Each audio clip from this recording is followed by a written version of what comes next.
Roughly 7 years ago, CD Projekt Red finally launched their magnum opus in the form of The Witcher 3: Wild Hunt.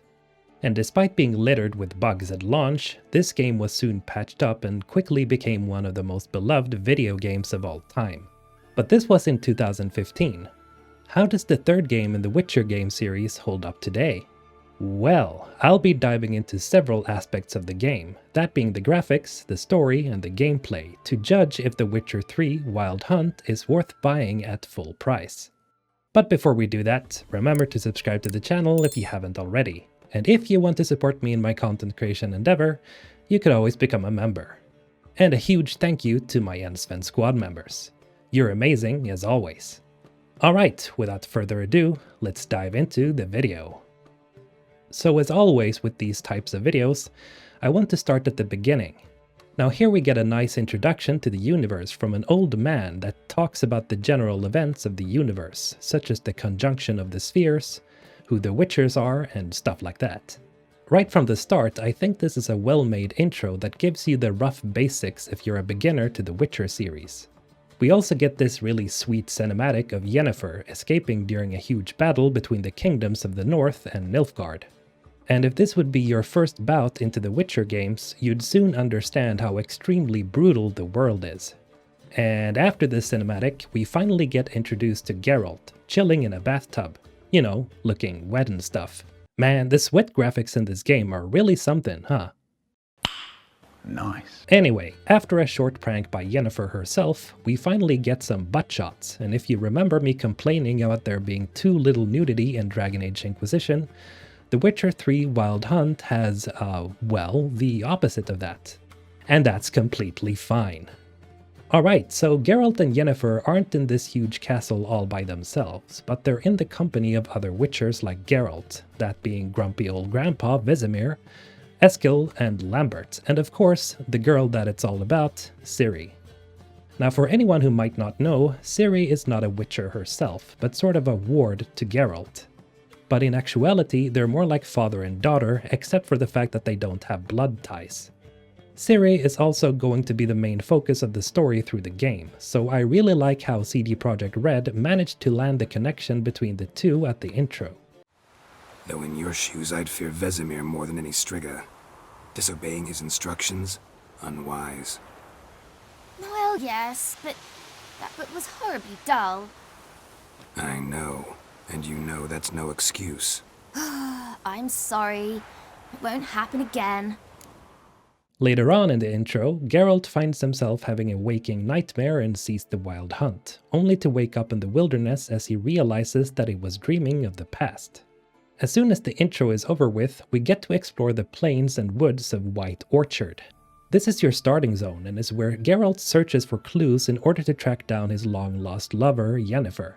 Now, just like in my Dragon Age Inquisition Is It Worth It in 2022 video, I'll have to warn you guys about staying in a zone for too long.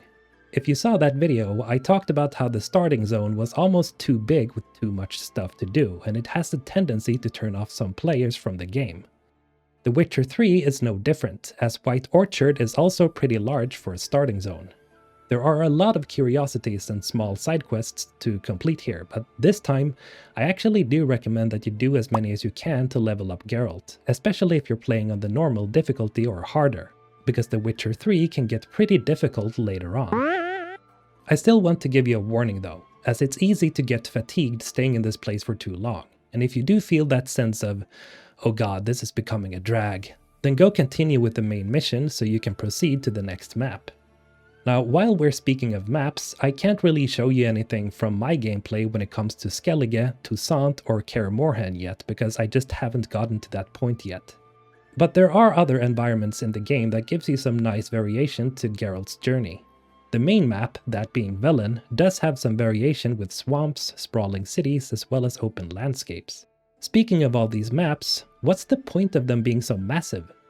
Well, there's just so many things you can discover, that's why.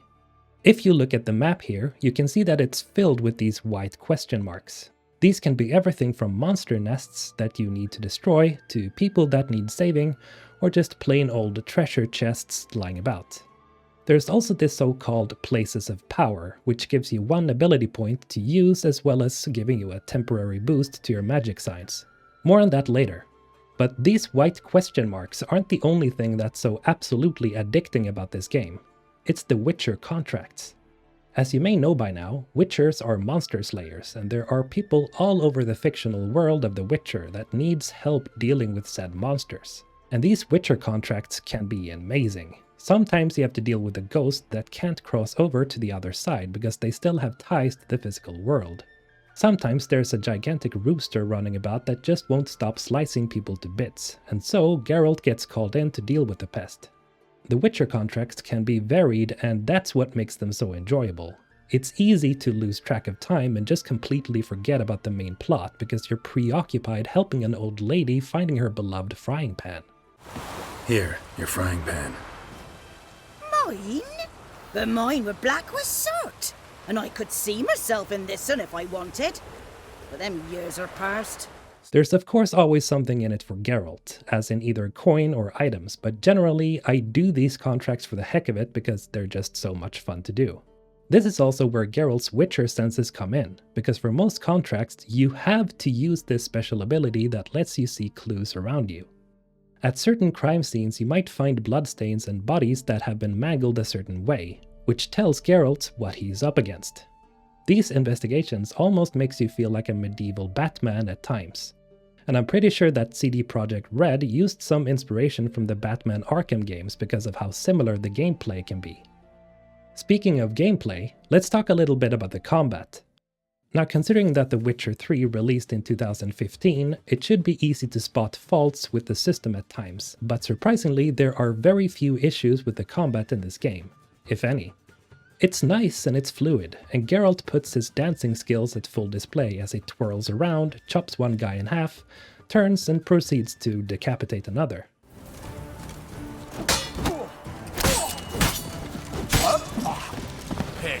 This doesn't mean that you'll be invincible, as most enemies tend to gang up on you, and if you're not careful, Geralt can get overwhelmed if he's surrounded. But swords are not the only weapons in Geralt's arsenal, as you can arm him both with a crossbow to keep your distance, but he also has Witcher signs. The Witcher signs are essentially short-range spells that can help you in combat. As an example, there is Igni, that when activated shoots out a wave of fire that burns your enemies, which drains their health and makes them panic. These signs are very useful if you find yourself in a pinch. I really like using Quen, because it gives Geralt a protective shield in case he gets hit for one time. Up and fight.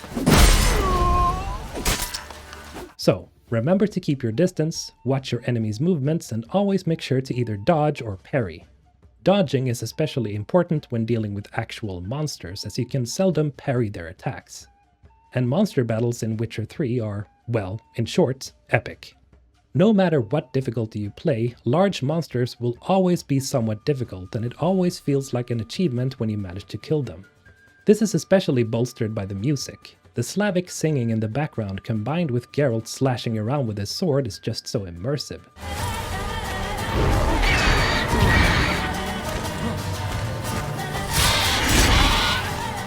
And every time I think of it, it just puts me in the mood for some monster slaying. Let's move on to the crafting system for a bit. Now, I don't want to dive too deeply into this because, well, it is a bit of a jungle. There is a lot of stuff to craft, and this isn't just weapons and armor. There are potions, elixirs, oils, and reagents of all shapes and sizes, all of them boosting Geralt's abilities in some way. There are different combinations that you can enhance Geralt with, and you can even specialize the consumables you craft for specific monsters. If you really want to make Geralt a killing machine, then learning how to combo different elixirs with oils and abilities is a must.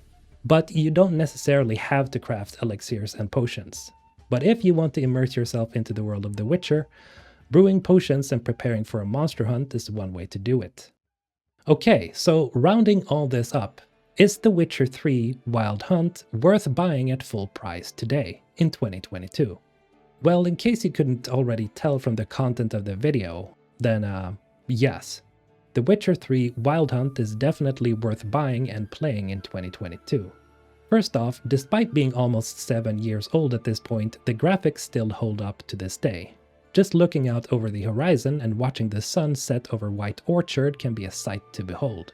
Now mind you that I'm playing this on Ultra, and even if I have a pretty beefy PC, I still maxed out at around 100 frames per second, which is unusual for me since I tend to run most games at 144 FPS or more at Ultra. The environments can be wonderful to behold as the landscape is expertly crafted and makes you feel immersed into the game world. NPCs are expressive and colorful, and thank God for the effort CD Projekt Red put into the facial animations, because it just makes the characters you stumble upon just feel that more alive. Of course, most of the time we'll be looking at Geralt's handsome mug, and I can't praise the voice actor, Doug Cockle, enough, as he really personifies Geralt and makes him feel like a real person. There are, as I said, many colorful individuals in this game, and later on you meet up with people like Triss Merigold, Dandelion, and others. I don't want to spoil too much, but the story is just downright great. Speaking of which, the inclusion of a lightweight dialogue system also makes the conversations more immersive. There are also choices you can make that actually affects the game, which surprised me when I first played this back in 2015. So, if you find yourself curious about The Witcher 3 Wild Hunt, go over to Steam and get yourself the Game of the Year edition for $49.99 US or Euros. In this package you're getting every DLC as well as every expansion. Oh, and the expansions are absolutely enormous, so you're gonna want to get those because they add so much to an already massive game. Okay, so you may have noticed that I've stayed as far away from spoilers as I can, which might make this video pretty bare bones. But as there is a whole new generation of gamers and fans looking to try this game out, I don't want to unpack too much. So for any new players, trust me, I've only scraped the surface. The Witcher 3 Wild Hunt is an absolutely massive game with an insane amount of content that it's almost mind-boggling. I still haven't mentioned the fact that you have your own teleporting horse named Roach. You can swim and dive underwater to search for treasure. The main villains themselves, aka the Wild Hunt, they're absolutely terrifying by the way. The witches of Crookback Bog, fuck those hags, seriously, like, ew. The goddamn drowners, double fuck you to those guys. Oh, and there's also Gwent, a card game that is highly addictive that's reminiscent of Hearthstone. So if you have some downtime between slaying monsters, go challenge a few NPCs if you're up for it. Alright, let me know what you think about The Witcher 3 in the comments below. You could also leave tips and tricks for any new players. Or heck, why don't you just tell me what game to cover next? And as always, have a great day guys. MrHulthen signing out.